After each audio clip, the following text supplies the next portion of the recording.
গল্প প্রণয়ের সুর সিজন ২ গল্প পর্ব ১২ লেখনীতে মহুয়া আমরিন বিন্দু। বিয়ে সম্পন্ন হতে না হতেই নেহাকে তার ৩ মা মানে হামিদা বেগম, সাহারা বেগম, তাহমিদা বেগম মিলে টেনে নিয়ে গেল রুমে। নেহা ৩জনের দিকে তাকিয়ে বলল, কি হলোটা কি? তোমাদের আমাকে এভাবে নিয়ে আসলে কেন? ৩ জাতে মুখ চাওয়াচাওয়ি করলেন। মেয়েকে এখন স্বামী সংসার নিয়ে বোঝাতে হবে। লজ্জায় পড়লেন বেশ। হামিদা বেগম আমতা আমতা করলেন কিছুক্ষণ। তাহমিদা বেগম হতাশার শ্বাস ছাড়লেন। সাহারা বেগম দুজনকে বের করে দিয়ে নেহার কাছে গিয়ে বসল। নেহা মনোযোগ দিল অনেকটা। মনে হলো বিষয়টা বুঝতে হবে তার, না হয় ৩জন তাকে এভাবে আনতো না। সাহারা বেগম নেহাকে স্বামী নিয়ে বেশ কিছু কথা বলল। তার সব কথা শুনতে হবে। তাকে সম্মান করবি, আদর যত্ন করবি, কখন খাবে কখন বের হবে খেয়াল রাখবি, দ্রুত আসতে বলবি, কোথাও গেলে জিজ্ঞেস করবি, তার শরীর স্বাস্থ্যের প্রতি যত্নশীল হবি। নেহারা সাহারা বেগমকে থামিয়ে দিয়ে বলল, থামো থামো, এত কাজ। সাহারা বেগম মৃদু ধমকের সুরে বলল, দুর্বোকা, এগুলো কাজ নয়, দায়িত্ব। একে অপরের প্রতি দায়িত্ব নিতে হয়। বিয়ে মানে দুজন মানুষকে শুধু একসাথে জুড়ে দেওয়া না, বিয়ে মানে একজন মানুষ অন্যজন মানুষের সুখ দুঃখের ভাগ নেওয়া, সুখে দুঃখে পাশে থাকা, দুজন দুজনের সব কিছুর খেয়াল রাখা, পছন্দ অপছন্দ সব কিছু জানা, একে অপরকে বিশ্বাস করা, আগলে রাখা, ভালোবাসা। বুঝেছিস? আর স্বামীরা তোর বুঝি? নেহা দোকান চেপে ধরে বলল, ছি ছি ছি মেজমা, আর বলো না। তোর লজ্জা লাগে না আমার? সাহারা বেগম হো হো করে হেসে বলল, আচ্ছা বাবা, আর বলবো না। কাল থেকে নিখিলের সব দায়িত্ব তোর। বুঝেছিস? যা তো, নিজের জামাই নিজে বুঝে নে বাপু। ছেলেটাকে আর সামলানো যাচ্ছে না, আঁচলে বেঁধে রাখ তুই। নেহা নাক ফুলিয়ে বলল, তোমার যা ছেলে, আঁচলে বাঁধতে গেলে উল্টো আমায় ধরে আছাড় মারবে দেখো। নেহাকে নিয়ে বের হলো সাহারা বেগম। বাহিরে দাঁড়িয়ে হামিদা বেগম। সাহারা বেগম জিজ্ঞেস করল, আপা, তাহমিদা কোথায়? সবার জন্য হালকা নাস্তার ব্যবস্থা করতে গেছে। যা, তুই নেহাকে জিরেনের কাছে দিয়ে আয়। ওকে বলবি নেহাকে নিখিলের ঘরে বসিয়ে রেখে আসতে। নেহা বলে উঠল, আমাকে না নিয়ে খেয়ে ফেলবে নাকি তোমরা? রাতেও খাইনি, ক্ষুধা লাগছে তো আমার। বৃষ্টি এসে বলল, এই, তোর না মাত্র বিয়ে হলো, এখনই খাই খাই শুরু করেছিস? নেহা বিরক্তি নিয়ে বলল, ধুর, বিয়ের সাথে খাওয়ার কি সম্পর্ক? নিজুম এসে বলল, তাই তো, কি সম্পর্ক? নেহা, তুই বেশি করে খা, বুঝলি? যা একখান চেহারা তোর, পাতের উপর করে খেলেও মোটা হবি না। নেহা মুখ ফুলিয়ে বলল, খাবই না, তোমরাই খাও। ঘুমোতে চলে গেলাম আমি। সাহারা বেগম বলল, আরে, রাতের বেলা কী শুরু করলি তোরা? এই নিজুম, যা তো, গিয়ে ঘুমা। মেয়েটাকে জ্বালাতে চলে এসেছি সেখানে। নেহা সিঁড়ি বেয়ে উপরে চলে গেল। নিখিল দেখল শুধু। বড়দের কথাবার্তা চলল অনেক সময়। নেহাকে নিখিলের রুমে বসিয়ে গেছে। কখন না কখন না খাবার দিয়ে গেল, না কেউ আসলো। নেহা পেটে হাত দিয়েই গোছানো বিছানার মাঝখানে শুয়ে পড়ল। নেহার মনে হলো বিছানাটা বেশ আরামদায়কও, ওটা ভালো, তবে এটা একটু অন্যরকম। কেমন সুন্দর গান ভেসে আসছে রুম জুড়ে। ফুলের রুম, স্প্রে দিয়ে নাকি লোকটায়। নেহার সব আজগুবি চিন্তা, সাথে তার বিখ্যাত ঘুম ঠিক এসে হানা দিল যেন। নেহা ঘুমিয়ে পড়ল তখনই। নিখিল আসলো শেষ রাতের দিকে। তখন ঘড়িতে 3:30 বাজবে হয়তো। রুমটায় প্রবেশ করতেই সর্বপ্রথম নজর এলো বিছানায় গুটিয়ে শুয়ে থাকা অগোছালো নেহাকে। ফিক করে হেসে ফেলল নিখিল। মুখ ভর্তি হাসি। তার প্রিয় মানুষ, শখের নারী, নাকি প্রথম ও শেষবারের জন্য যেখানে তার অস্তিত্ব থমকে গেছে তা। কি বলে আখ্যায়িত করবে নিখিল? আবেগের বয়স পার হওয়ার পর প্রথম ভালো লাগা এই মেয়েটি। তার ভালোবাসার সূচনা নেহা। সে চায় তার পূর্ণতায় ঘেরা। উপসংহারেও নেহা থাকুক। নেহা থেকে যাক শুধুই তার হয়ে। ভালোবাসায় মুড়িয়ে রাখতে চায় সে প্রেয়সীকে। নেহা শুধু নিখিলের কথাটা ভেবেই নিখিলের মন পুলকিত হলো স্নিগ্ধ ভালো লাগায়। নেহা ঘুম থেকে উঠে দেখল সে কোথাও আটকা পড়ে আছে। ভালো করে পর্যবেক্ষণ করার পর যা বুঝল তাতে তার চক্ষু চড়ক গাছ। সে নিখিলের বুকে। নেহা দিল এক চিৎকার। নিখিল চোখ মেলেই আগে নেহার মুখ চেপে ধরল। মেয়েটা সকাল সকাল মান সম্মান সব শেষ করবে দেখা যাচ্ছে। নেহা চোখ বড় বড় করে তাকালো। নিখিল চোখ পাকিয়ে তাকালো, বলল, কি করছিসটা কি? কি সমস্যা? নেহা ইশারা করলো মুখ থেকে হাত সরাতে। নিখিল হাত সরাতেই নেহা বলে উঠল, আরে ভাই, এভাবে চেপে ধরে ঘুমিয়েছেন তো চিৎকার করবো না? কেউ দেখলে কি বলবে? নিখিল ঠোঁট কামড়ে হেসে উঠল। নেহা তাকিয়ে রইল অপলক। সে তার প্রশ্নের উত্তর পায়নি এখনো। নিখিল নেহাকে আরও একটু শক্ত করে জড়িয়ে ধরে বলল, আমার বউকে আমি ধরেছি, তাতে তোর কি? নেহার কাল রাতের কথা মনে পড়তেই লজ্জায় নুয়ে পড়ল। নিখিল আবারও ডেকে উঠল, বউ। নেহা এবার আরও বেশি লজ্জা পেল। আরও মিশে গেল নিখিলের বুকের সাথে। নিখিল বলে উঠল, উত্তর পেয়েছিস নাকি এখনো চিল্লাবি তুই? নেহা কথা বলতে পারল না। রাজ্যের লজ্জারা যেন ঘিরে ধরল তাকে। নিখিল নেহার মধ্যে সব কিছুই ঠিকঠাক চলছিল। মাঝে মধ্যে টুকটাক ঝগড়া হলে তা আবারও মিটিয়েও নিত দুজনে। দুটোর এসব কাহিনীতে সবাই অভ্যস্ত ছিল। সবাই ভেবেই নিয়েছে নতুন নতুন, তাই একটু আধটু এরকম হবেই। সময়ের সাথে সাথে সব মানিয়ে নিতে পারবে দুজনে। কিন্তু সমস্যাটা শুরু হলো তখন। বিয়ের 6 মাস পর। নেহা তখন ইন্টার সেকেন্ড ইয়ারে পড়েছে। নিখিল বেশি ব্যস্ত। রাজনীতিতে ভার্সিটির চাপ কম, তাই সুযোগটাও বেশ পাচ্ছে। তবে সে ভুলেই বসতো তার জন্য কেউ অপেক্ষা করে বসে থাকে। কেউ একজন তার অনুপস্থিতিতে ছটফট করে। ওই একটা মানুষকে ফোন দেওয়ার সময়টুকু যেন তার হয় না। অনেকবার কল করার পর একবার রিসিভ করে। বেশি কল করলে কণ্ঠে বিরক্তির সুর স্পষ্ট বুঝতে পারে নেহা। মেয়েটা ভেতরে ভেতরে তীব্র একাকিত্বে ভোগে। সে বুঝতে পারে কোথায় যেন তার গুরুত্বটা আর নেই। নেহা ভাবে নিখিলের সাথে সরাসরি কথা বলতে হবে তাকে। নেহা নেহা কি নিখিলকে বেশি বিরক্ত করে নাকি? নেহার কোনো গুরুত্বই নিখিলের কাছে নেই। বেশ রাত করে ফিরল নিখিল। অন্য সময় নেহা ঘুমিয়ে পড়লেও আজ সে সজাগ। জবাব চাই তার। নিখিল আসলো। দেখেই বোঝা যাচ্ছে তার মেজাজ খারাপ। নেহা নিখিলকে দেখলো একবার। নিখিলকে বিছানার কাছে চলে যেতে দেখেই নেহা বলে উঠল, তোমার সাথে কিছুক্ষণ কথা বলা যাবে? নিখিল বলল, কাল সকালে বলো, এখন না। নেহা বলল, সকালে তো তুমি ঘুমিয়ে থাকো, ডাকলে বিরক্ত হও। আমি আবার কলেজে যাব। নিখিল লম্বা শ্বাস টেনে বলল, বল, কি বলবি? তোমার আমাকে কি মনে হয় বলো তো?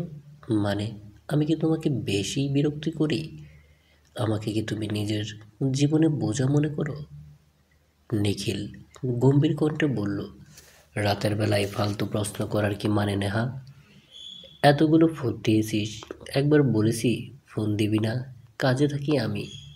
আজকে বড় একটা মিটিং হচ্ছিল পার্টি অফিসে, আর তুই কি করলি? তোমার কাছে পার্টি অফিসে সব, তাই না? তাহলে আমাকে কেন জড়িয়েছ নিজের জীবনের সাথে? আমাকে তো তুমি গণনাই ধরো না। নিখিল রেগে বলল, ভুল হয়েছে আমার। তোর মতো একটা ইম্প্যাচিউর বাচ্চা মেয়েকে বিয়ে করা ভুল হয়েছে আমার। তুই বুঝিস কম, চিল্লাস বেশি। সবাই আদর দিয়ে দিয়ে মাথায় তুলে ফেলেছে তোকে। যা খুশি করিস, ওটা আমার কাজ নেহা। কেন বুঝিস না তুই? এই যে তুই সারাদিন আমার পেছনে লেগে থাকিস, কি পাস বলতো? উল্টো আমি বিরক্ত হই। কোথায় যাই, কি করি, সব সময় গোয়েন্দার মতো লেগে থাকিস কেন বলতো? তুই কি আমাকে বিশ্বাস করতে পারিস না? আমি তো শুধু তোকেই ভালোবাসি। স্বাভাবিকভাবে থাকতে পারিস না? যে যা বলে তাই কেন শুনতে হবে তোর? আচ্ছা, আর বিরক্ত করব না তোমায়। বিয়ে করে যেহেতু ভুল হয়েছে, তাহলে ছেড়ে দাও আমাকে। তোমার পছন্দের শিলাকে বিয়ে করে নাও। এমনিতেও আমি তোমার যোগ্য না। একটা বাচ্চামো করা পাগলের বোঝ মাথার উপর আর রাখা লাগবে না। নেহা, বেশি কথা শিখেছিস আজকাল। শিলা, শিলা ও আমার কিচ্ছু না। পার্টি অফিসের সুবাদে ওর ভাইয়ের সাথে কাছে যাওয়া হয়, ওদের বাসায় দেখা হয়ও না সব সময়। আর তুই সব সময় শুধু সন্দেহই করিস। এভাবে কিন্তু কিছুই ঠিক হবে না। আর তুমি আসলে আমাকে ভালোই বাসো না। তোমার ক্ষণিকের মোহ ছিলাম আমি। মোহ কটে গেছে। এখন আর আমাকে মনেও পড়ে না তোমার। মরে গেলাম নাকি বেঁচে আছি কিচ্ছু যায় আসে না তোমার। যখন খুশি কাছে টানবে, শুয়ে দিবে, ভালোবাসবে। আবার যখন খুশি দূরে সরিয়ে দিবে। কেন বলো তো, কেন এমন করো? আমাকে কি মানুষ মনে হয় না তোমার? আমার কোনো অনুভূতি নেই, ভালো লাগা মন্দ লাগা নেই আমার। আমি তোমাকে জোর করি, তা নিয়ে তোমার সমস্যা। জোর না করলে তো তুমি আমাকেই ভুলে যাও। বিরক্ত করা ছেড়ে দিলে যদি ভালো থাকতে পারো তো আর বিরক্ত করব না। নিখিল নেহার কথাগুলো শুনতে চাইল না আর। তার বেশ গায়ে লাগলো নেহাকে ছুঁয়েছে বলে নেহা এভাবে কথা শোনাবে তাকে। নিখিল নেহার দু বাহু চেপে ধরে বলল, তোকে ছুঁয়ে দেওয়াতে এত সমস্যা? আর ছুঁয়ে দেব না। যা, নিজে ভালো থাক, আমাকেও থাকতে দে। শান্তি চাই আমার। তুই 3 বেলা জবাবদিহি করতে করতে আমাকে এমন ফিল করাস যেন আমি জেলে বন্দি কোনো কয়েদি।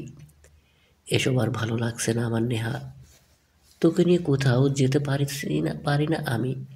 একটু নিজেকে বদলাতে পারিস না? কবে বড় হবি? বয়স হয়েছে, এখনো শুধু বাচ্চামো কেন করিস? যা তো, সামনে থেকে যা। তোকে এখন অসহ্য লাগছে আমার। নেহা তাকিয়ে থাকলো কিছুক্ষণ, পরে বেরিয়ে গেল রুম থেকে। ওর রুমটা এখন তালাবদ্ধ। কোথায় যাওয়ার জায়গা পেল না। যেন ভালোবাসা যে এতটা বিষাদ আগে কেন বোঝেনি নেহা। বোঝাপড়া করা যে এতটা কঠিন, প্রিয় মানুষটার এত কঠোর রূপ সহ্য করা যায় বুঝি? ভালোবাসায় পরিপূর্ণ তনু মন ভেঙে যায় বারবার। কতবার জোড়া লাগানো যায় তাকে? হামিদা বেগম নিখিলের চিল্লানোর আওয়াজ শুনেছে, তারপর নেহাকে ছাদের সিঁড়ির দিকে যেতে দেখলো। তার কথাটাই ঠিক হলো। ছেলে মেয়ে দুটো নিজেদের মানিয়ে নিতে পারেনি। একজন ক্যারিয়ারের পেছনে ছুটছে, আরেকজনের মন মানতে চায় না এসব।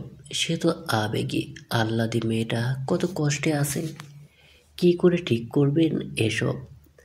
আগে বলেছিল সময়টা কাটিয়ে উঠুক, দুজনে বড় হোক না। দুই ভাই বেশি বুঝলো।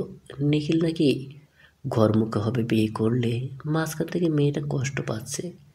ছেলেটাও তো গোয়ার হয়েছে, বংশের এক চুলো বাদ রাখেনি নিজের মধ্যে ধারণ করতে। হামিদা বেগম নেহার মাথায় হাত রাখলো। সিঁড়িতে বসে আছে মেয়েটা, হাতুটে মুখ গুজে। হামিদা বেগমকে দেখে জড়িয়ে ধরে কেঁদে উঠল। কাঁদতে কাঁদতে বলল, বড় মা, তোমার ছেলেটা এমন কেন বলো তো? সব সময় শুধু কষ্টই দেয়। হামিদা বেগম নেহাকে কাঁদতে দিলেন। মনটা যদি একটু হালকা হয়। নেহার কান্না কিছুটা কমে আসতেই তিনি বললেন, কাঁদে না বোকা মেয়ে। নিখিল রেগেছিল, তাই এমন করেছে। তুই আর ওই ছাগলটার জন্য এত ভাববি না। নিজের জীবন গুছিয়ে নে মা। পড়াশোনায় মনোযোগী হ, অনেক বড় হবি। দুজনে বুঝতে পারবি সব কিছু। পৃথিবীতে কোনো কিছুই কারণ ছাড়া হয় না। হয়তো এগুলো ভালোর জন্যই হচ্ছে। যখন তুই আর একটু বড় হবি, বুঝতে শিখবি, তখন দেখবি তোদের মাঝে আর কোনো সমস্যাই থাকবে না। সব ঠিক হয়ে যাবে। তুই ওকে ওর মতো ছেড়ে দে, দেখবি আবার তো কাছেই ফিরে আসবে। নেহাকে বুঝিয়ে শুনিয়ে বৃষ্টির ঘরে দিয়ে আসলেন হামিদা বেগম। কী যে করবেন বুঝে উঠতে পারলেন না। বিয়ে তো কোনো ছেলে খেলা না। চাইলাম আর ভেঙে দিলাম, আবার কিছুদিন পর জোরে দিলাম। নিখিল সকালে ঘুম থেকে উঠেই স্বভাববশত নেহাকে খুঁজলো, নেই। রাতের কথা ভেবেই দীর্ঘশ্বাস ছাড়ল। মাথাটা যেন কেন গরম হয় ওর। ও তো জানে নেহা ছেলে মানুষই করে, তারপরেও ঘড়িতে সময় দেখল 11টা। নেহা তো ততক্ষণে কলেজে চলে গেছে। নিখিল ফ্রেশ হয়ে নিচে গেল। খেতে ইচ্ছে হলো না আর, বেরিয়ে গেল বাড়ি থেকে।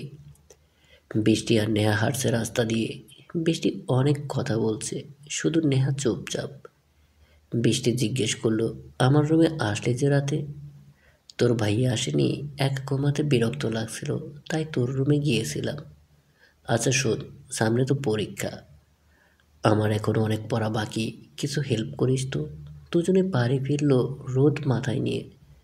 সব কিছু স্বাভাবিক থাকলো, শুধু দিন দিন হাহাকার জন্য নেহার মনে। মাঝে মধ্যে নিখিলের ছোটোখাটো কেয়ারগুলোতে মেয়েটা খুশিতে ফেটে পড়ে, আবার কখনো কখনো অবহেলাগুলো মেনেই যেন বেশি প্রাধান্য পেয়ে বসে। নেহা নিখিলের সাথে থাকে। নিখিল এখন রাগ কম করে, নেহা দুষ্টুমি কমায়নি, করে তবে কম কম। নিখিলও মানিয়ে নিচ্ছে, নেহাও।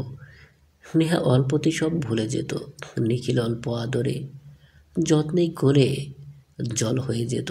ভালোবাসায় হয়তো মানুষ এমনই হয়, সবটুকু দিয়ে ভালোবাসলে প্রিয় মানুষটার দেওয়া শত কষ্ট ভুলে যাওয়া যায় নিমেষেই। নেহার পরীক্ষা শেষ হলো কিছুদিন।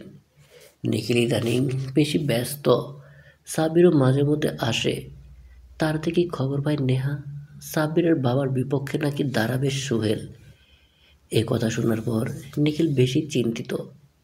এদিকে এতদিনের বন্ধুত্বপূর্ণ সম্পর্ক আবার সাব্বিরের বাবা রকিবুর রহমানের দলের লোক সে। রাজনীতির মারপ্যাচে একবার আটকে গেল আর নিস্তার নেই যেন। নেহা আজ সকাল থেকেই খুশি, বেশ আনন্দে আছে মেয়েটা। সকাল থেকে অনেক তোড়জোড় করে রান্না করেছে। পারে না তাও যা পেরেছে নিখিলের পছন্দ মতো রান্না করে টেবিলে রেখে সবাইকে থেট দিয়ে বলে গেছে, কেউ এই খাবার হাত দেবে না একদম। কিন্তু নিখিলের আসার খবর নেই। নেহা দুপুরে খেয়ে নিয়েছে, নিখিল আসলেই তাকে খেতে দেবে। এত বেশি খুশি হওয়ার কারণও কাউকে বলেনি। সবাইকে বলেছে এমনি আজ খুশি খুশি লাগছে, তোমরা শুধু প্রশ্ন করো কেন? আমি কি একটু হাসতেও পারবো না নাকি? নিখিলের অপেক্ষায় মেয়েটা দুপুরে বারান্দায় দোলনায় বসে ঘুমিয়ে পড়েছিল। নেহার ঘুম ভাঙল পরপর আসা নোটিফিকেশনের আওয়াজে। কতবার নিখিলকে নিয়ে কত কথা শুনেছে নেহা, প্রমাণ দেখাতে আসলেও বিশ্বাস করতো না। নিখিলকে বেশি বিশ্বাস করে মেয়েটা, কারো কথায় কান দিত না। তবু প্রেমিকা মন শুধু খচখচই করতো। নিজেকে কতবার ধমকেছে সে, তার উপর আবার নিখিল তাকে দূরে দূরে, তাকে পাওয়াই যায় না। নেহার তো মাঝে মধ্যে বলতে ইচ্ছে হয়, তোমার এমন ভালোবাসা জাদুঘরে বাধাই করে রাখার মতো। নিখিল মেহমাদ চৌধুরী। নেহা নোটিফিকেশনে ক্লিক করলো। হোয়াটসঅ্যাপে কতগুলো ছবি আর ভিডিও এসেছে। কয়েকটা দেখে হাত থেকে মোবাইলটা সিটকে নিচে পড়ে গেল। নিজেই কয়েকবার বলে উঠল, এটা নিখিল হতেই পারে না। তার নিখিল এমন না, সে এসব মিথ্যা, সব কিছু ভুল। নেহার ফোনটা তখনই বেজে উঠল। কাবা হাতে মোবাইলটা নিল। ফোন রিসিভ করতেই অপর পাশ থেকে বলে উঠল, নেহা, আমি শিলা। যা যা পাঠিয়েছি সব কিছুই সত্যি, বিশ্বাস করো। কোনো মেয়ে তার সম্মান নিজে থেকে নষ্ট করবে না, এটা তো তুমি জানো নিশ্চয়ই। নিখিলের সাথে আমার সম্পর্ক আছে, আর তা কতটা গভীর এগুলো দেখলেই তুমি বুঝতে পারবে আশা করি। যদি বিশ্বাস না হয় নিখিলের থেকে জেনে নিও। নেহা বিছানায় ধপ করে বসে পড়ল। কান্না আসছে না তার। নিখিল সব বলবে মানে? আর মানে কি সব সত্যি? বিশ্বাস করতে পারছে না নেহা। সব কিছু কেমন এলোমেলো লাগছে তার কাছে। নিখিল তাকে ঠকালো এভাবে?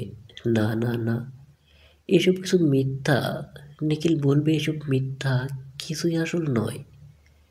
নেহা মোবাইল হাত নিয়ে নিখিলকে কল করলো, বেশ কয়েকবার কল করলো, না, ধরল না ফোনটা, ধরলই না। নেহা ছটফট করতে থাকলো। নিখিলের অপেক্ষায় সেই কাঙ্ক্ষিত মুহূর্তে আসলো। নিখিল বাড়ি ফিরে আসলো। নিখিল রুমে ঢুকতেই নেহা মোবাইলটা আগ বাড়িয়ে দিয়ে বলল, এগুলো কি সত্যি? নিখিল মোবাইলটা দেখে তার মাথা যেন আরো গরম হলো। সে বলে উঠল, তুই এগুলো বিশ্বাস করেছিস? এই তোর বিশ্বাস, এই তোর ভালোবাসা? নেহা আজ রাগ দেখিয়েই বলল, সত্যিটা জানতে চেয়েছি আমি, জবাব দাও। সব সময়ের মতো এড়িয়ে যেতে পারবে না, আমার অধিকার আছে জানার। তোমাকে আমি সন্দেহ করিনি, কারণ তোমাকে আমি নিজের থেকেও বেশি বিশ্বাস করি। কিন্তু আর কতদিন? অন্য ছেলেদের নিয়ে তো কোনো মেয়ে কথা বলতে চায় না, শুধু তোমাকে নিয়ে কেন বলে? সব কিছু কি কাকতালীয়? তোমার ভার্সিটির বাকি সবাই জানে শিলার সাথে তোমার সম্পর্ক আছে, এটাও ভুল। সবাই ভুল, শুধু নিখিল ঠিক, তাই না? আজকে তো প্রমাণও পেয়ে গেলাম, না চাইতেও। এমন কিছু দেখতে হবে জানলে কোনোদিনও প্রমাণ দেখতাম না আমি। তুমি ওই মেয়েটার সাথে অন্তরগ্ন হয়ে বসে থাকবে? ওই মেয়েটাকে, সি সি, এসব করার আগে আমাকে বলে দিলে না কেন? তোমাকে পুরোপুরি যেতে দিতাম। লুকিয়ে করার কী ছিল? নিখিল নিজেকে আর নিয়ন্ত্রণ করতে পারল না। নেহার গালে কষিয়ে এক চড় বসিয়ে দিল। নেহা কাঁদল না, নিখিলের দিকে তাকিয়ে রইল শুধু। নেহা আবার জিজ্ঞেস করল, সব সত্যি, তাই না? নেহার মনে হলো তার কলিজায় কেউ আঘাত করছে বারবার। প্রশ্নটা করতে বারবার গলায় আটকে যাচ্ছিল। নিখিল কি সত্যি এসব করেছে? এখনই না করবে? বলবে না এসব করিনি আমি, সব মিথ্যা? নিখিল নেহার দিকে তাকিয়ে বলল, হ্যাঁ, সব সত্যি। তুই আমাকে যা ভাবিস তাই সত্যি। যেহেতু তুই এসব কিছু সত্যি ভেবে নিয়েছিস, তোর বিশ্বাস এখানেই সীমাবদ্ধ, তাহলে সব সত্যি। আর কিছু জানতে চাস? নেহা বিমূঢ় হয়ে চেয়ে রইল। নেহার হৃদয়ের তীব্র যন্ত্রণাটা কি তার প্রিয় মানুষটা বুঝল না। বুঝলে কি নির্মম কথাটা এত সহজে বলতে পারতো? পারতো, হয়তো পারতো। নেহা নিখিলকে ডেকে বলে উঠল, চলে যাচ্ছি নাকি পালাচ্ছ? তোমার সাথে আমার আর কোনোদিন দেখা না হোক নিখিল। তোমাকে আরেকবার দেখলে হয়তো আমি এসব আর মেনে নিতে পারবো না, সহ্য করতে পারবো না। তোমার সকল যাতনা সহ্য করেছি, সব অবহেলা মেনে নিয়েছি, তার মানে এই না ছলনাও মেনে নেব। নেয়া যদি তোমাকে এক সমুদ্র গভীরতম থেকেও বেশি গভীরভাবে ভালোবাসতে পারে, তবে মনে রেখো, এক আকাশ সমান ঘৃণাও তোমার জন্য পুষতে পারবে। আজকে তোমাকে আটকাবো না, চলে যাও। তুমি চলে যাও আর ফিরে এসো না প্লিজ। নিখিল পিছু ফিরে তাকালো না, সে চলে গেল। যদি ফিরে চাইতো তাহলে হয়তো দেখতে পেত তার প্রিয় মানুষটার হৃদয়টা সে কতটা যত্ন সহকারে ভেঙে গুঁড়িয়ে দিয়েছে মানুষটাকে। যত্নে আদরে গড়ে তোলা বিশ্বাসের ভিত। রুম তখনই রুমে তখনই আসলো তাহমিদা বেগম। সব কিছুই সে শুনেছে, দেখেছে। নিজের মেয়েকে দেখে মায়ের মনটা কেঁদে উঠল। মেয়েকে শক্ত করে জড়িয়ে ধরলেন তিনি। শহীদুল চৌধুরী বাড়ি ফিরল রাত 8টায়। তাহমিদা বেগম বসে আছে ঘরে, তার সাথে নেহা, রাহা। নেহা চুপচাপ এক কোণে বসে আছে, বিধ্বস্ত অবস্থা তার। শহীদুল চৌধুরীকে কিছু বলার সুযোগ না দিয়েই তাহমিদা বেগম বলল, তুমি কি নেহা আর নিখিলের ডিভোর্স করাতে সাহায্য করবে? শহীদুল চৌধুরী অবাক হয়ে বলল, কি বলছো এসব? তাহমিদা শান্ত কণ্ঠে বলল, নিখিল আমার মেয়ের জন্য ঠিক নয়, তাই বলছি। নেহা নিখিল আলাদা হলে আমরাও এখান থেকে চলে যাব। যেখানে আমার মেয়ে কষ্টে থাকবে সেখানে কিছুতেই ওকে রাখবো না আমি। তোমার কথার সিদ্ধান্তে বিয়ে দিয়েছি, কী লাভ হলো তাতে?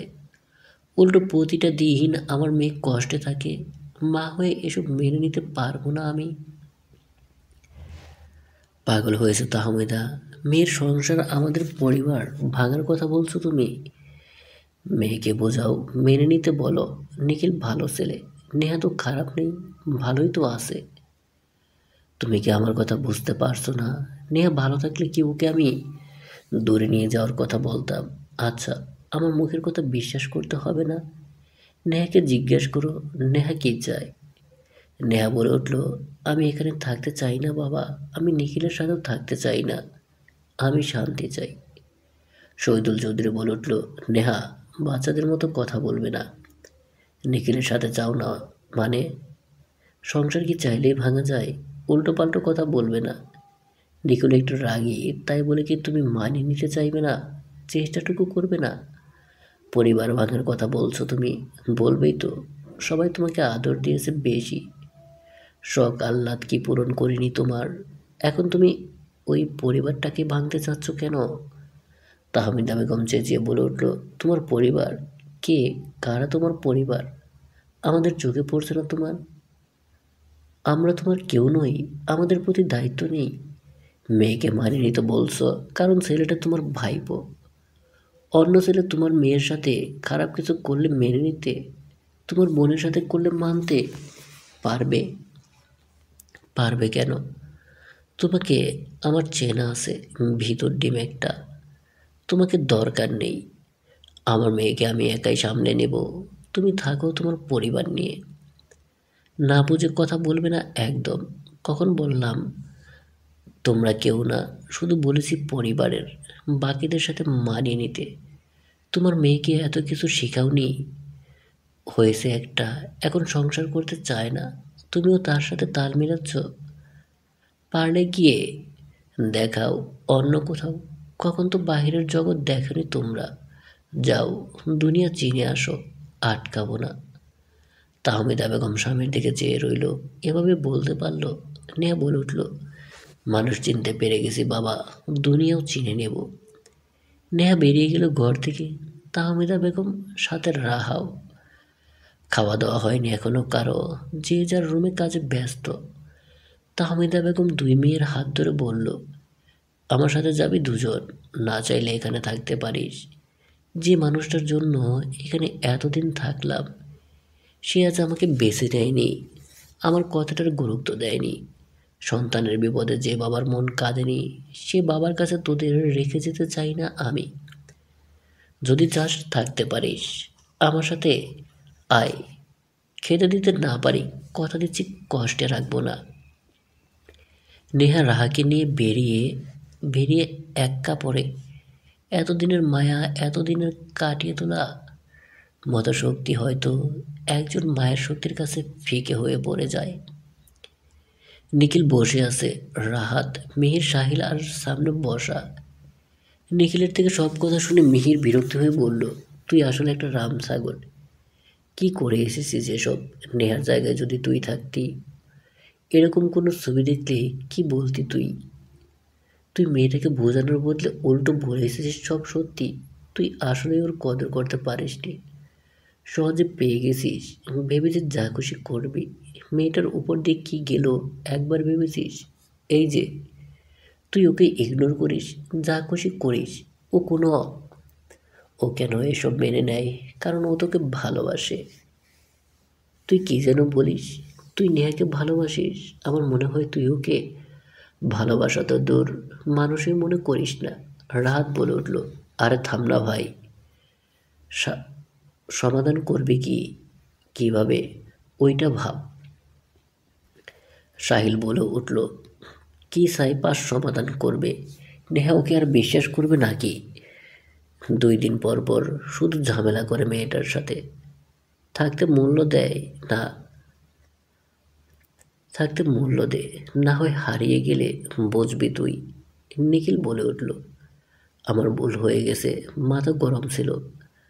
আর ওগুলো তো এডিট করা ছবি, ও কি করে ভাবলো সত্যি?